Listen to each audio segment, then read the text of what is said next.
Hello friends मु आज बनैबी मोर home king curry powder. चलतु ताहा पुणी बनैबी केवल बिना पियाज बिना रसुण रे। कहीं आमर पर्वपर्वाणी पूजा उत्सव रे आमे एही मसला गुंड को आमे व्यवहार करथाउ। सबु तरकारी रे आमे एही पाउडर मु व्यवहार करे। तेणु मु बिना पियाज रसुण रे ही बनाए। एठे मु जीरा नेची 125 ग्राम, धनिया नेची 250 ग्राम, लंका 6-7टा नेची, तेजपत्र 6-7टा नेची, गोलमर्च गोटे चामचटी, जाईफुल जाईफल, डालचीनी, स्टार फुल 7-8टा, मराठी मक्का 7-8टा।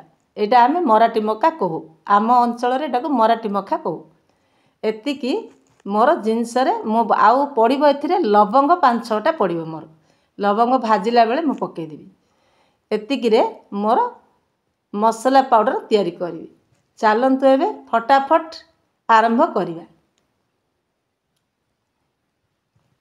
एबे चूल्हा लगे दबा। कड़ाई रे मु सबुतक ड्राई मसला मिसेइकरी टिके भाजीबी, किंतु अल्प भाजीबे, पूरा लो फ्लेम रे ही भाजीबे, कारण मसला गुंडटा कला जेमती न हबो। सबु बेले ध्यान देबे मसला गुंडर रंगटा जेमती टिके येलो कलर आसियार अछि। येलो कलर आसिया पे किछि लोक डाली मिसेउछनी, मु किंतु डाली फाली किछि मिसाइनी। एबे मोर फ्राई हो जाइछि, लवंग पके देली। एटा मोर आ टिके भाजी देले पुणी बंद कर दबा। देखंतु ये ऑलरेडी बासना आसिलानी, भजा हे सारिछि। एबे बाहर कर दबा। आकु पुणी बाहर कर देला पर मु जीरा, धनिया, तेजपत्र और सुखिला लंका एतिकी पुणी आउ थरे भाजीबी।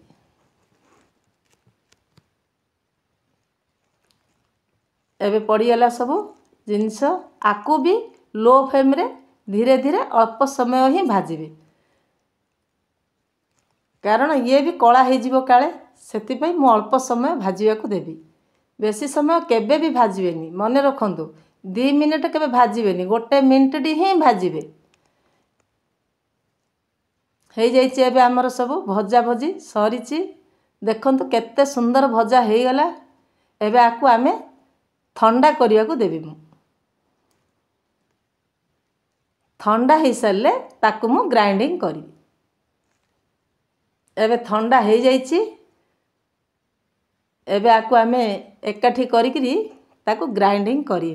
दी भाग करी बा 2 थर रे ही आकु ग्राइंडिंग करी, कारण शीघ्र हे जीवो। देखंतु केते सुंदर भजा हेछि। आखि की बढ़िया देखा जाउछि। आपण मानु तो भलो देखा जाउथियो, किंतु बासनाटा आपण जानि परिबेनी। बासनाटा जेतेले निज घरे बनेबे ना, बासनाटा बारिबे। मोर एबे ग्राइंडिंग चालिछि। केबे हेले घरे बनातु। घरे बनेले कोन ना हमको निजको टिके खुशी लागिवो। जे कोनोसी खाद्य जिनिस घरे बनेले हमको भल्लरे आमे बनै पारिया। सबु जिनिस आमे दुकान उपरे निर्भर करियाटा ठीक नुह, कारण हळदी गुंड, मर्च गुंड, मसला गुंड एगुडा को घरे बनेले भल से हबो। तरकारी पत्र भी टेस्टी आसीबो। सबु बेले किणा पाउडर रे तरकारी कले तार सुस्वाद रहेनी। तेणु मु सबु बेले घरे ही बनाई। हळदी पाउडर, लंका पाउडर आउ ए जो मसला पाउडरटा मु घरे ही करे। आ सबुठ बड़ कथा है मु केबे मसला गुंड को बाहर रखेनी, मु फ्रिज रे रखी दिए, कारण तार रंग उड़ी जीवो बोली। देखंतु मोर प्रस्तुति हे जाइछि। केते सुंदर मोर मसला गुंड हे गला। बहुत बासना होछि। आपण माने जानि पारु नथिबे, मते तो एटे खूब बासना होछि।